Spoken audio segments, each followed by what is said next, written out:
Hello guys, welcome back to my channel Sujata blog. আমি ভালো আছি, আশা করি তোমরাও ভালো আছো। তো আজকে আমি চলে এসেছি সুইমিং পুলে। আর আজকে যেহেতু ছুটি, তার জন্য আজকে ভেতরে কেউ নেই, তাই ভাবলাম ভিডিওটা করে তোমাদেরকে দেখাই যে নবদ্বীপেই প্রথম হয়েছে এই পুলটা কেমন। এখানে বিভিন্ন রকমের সাঁতার শেখানো হয় বিশিষ্ট ট্রেনারের মাধ্যমে। তো আজকে সেটাই আমি তোমাদের দেখাবো আর নিজেও দেখবো। তো চলো দেখা যাক। প্রথমে আমি কি করি, প্রথমে গেটটা খুলতে হবে কারণ গেটটা আটকানো আছে, তারপরে দেখো। তো চলো প্রথমেই গেটটা খুলে ভেতরে ঢোকা যাক ঝটপট করে। আর এই দেখো, ঢুকতেই দুপাশে দুটো বাগান, এখনও কমপ্লিট হয়নি কিন্তু কাজ চলছে। পরে এটা অনেকটা সুন্দর করা হবে, বিভিন্ন রকমের ফুল গাছ লাগানো হবে, এখনও অনেক কাজ বাকি আছে।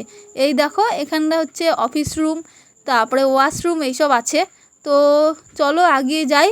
আর আগালেই দুটো সুইমিং পুল আছে, এখানে এসে স্নান করতে পারবে সবাই, এবং স্নান করার মজাই আলাদা সুইমিং পুলে, সেটা সবাই জানে। আর এই দেখো এখানে হচ্ছে গিয়ে তোমার দেয়ালের মধ্যে বিভিন্ন রকমের ছবি আঁকা রয়েছে ছোটা ভীমের। সবাই নিশ্চয়ই জানো ছোটা ভীম মানে আমাদের ফেভারিট কার্টুনের নাম ছোটা ভীম। আর এই দেখো এটা হচ্ছে বেবি পুল, আর এটা হচ্ছে গিয়ে বড়দের স্নান করার পুল। আর তোমরা নিশ্চয়ই মনে মনে ভাববে যে আজকে তো ছুটির দিন, তা নিশ্চয়ই গেট বন্ধ থাকবে, আমি এখানে কি করছি? তো আমি এখানে কাজ করি। তো চলো তোমাদের কেমন লাগলো আমায় জানিও। ভিডিওটি কেমন লাগলো আমায় অবশ্যই কমেন্ট করে জানাবে। আর তোমরা যারা যারা এখানে আসতে চাও সাঁতার শেখার জন্য, তারা আমায় কমেন্টে জানাও, আমি তাদেরকে নিয়ে আসবো, কথা দিচ্ছি। আর ভিডিওটি যদি ভালো লেগে থাকে একটা লাইক কমেন্ট শেয়ার করে আমার সঙ্গে থাকো। তো আজকের মতন এই পর্যন্তই, দেখা হবে তোমাদের সাথে আবার কোনো নতুন একটা ব্লগে। তো টাটা।